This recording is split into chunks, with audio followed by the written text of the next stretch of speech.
So I am going to be removing some of the air out of the hydraulic steering of my Teleflex. I think it's Morse Teleflex hydraulic steering in my Mainship 390.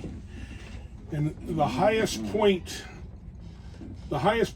in the boat, in the system, it's a 2-helm system, plus I have an autopilot, is this cap, which I have removed, and I've got this funnel that I borrowed from the galley. Don't tell my wife.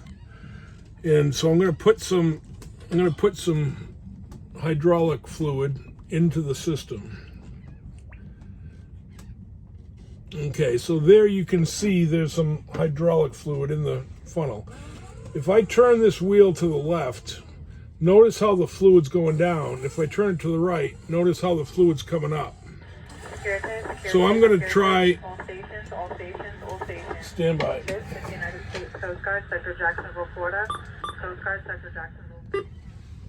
I'm going to be turning this to get as much fluid into the system as I can to remove any air.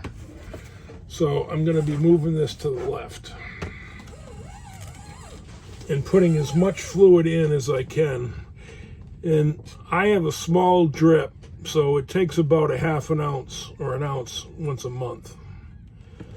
So I'm going to do that. I'm going to put a little bit more.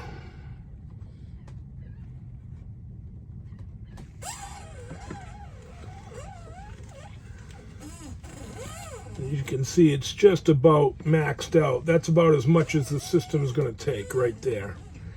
Okay, so once you think you've got the max in, you take out your funnel and you put your cap back on really quickly. And then you clean up the excess. And this has been, I've had this for 3 years, so I've gone through this much in 3 years. One of these days I'm going to have the ram replaced because I think it's dripping back at the ram, which is at the rudder itself. But I haven't had that done yet because I'm losing, like I said, about a half of an ounce once a month. And it's, when it fails, it's not a binary failure. It fails only on the ends, on the far left and the far right.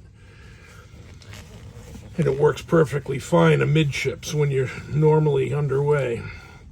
So that's the story, and that's the procedure for getting your hydraulic tipped off. Thank you very much.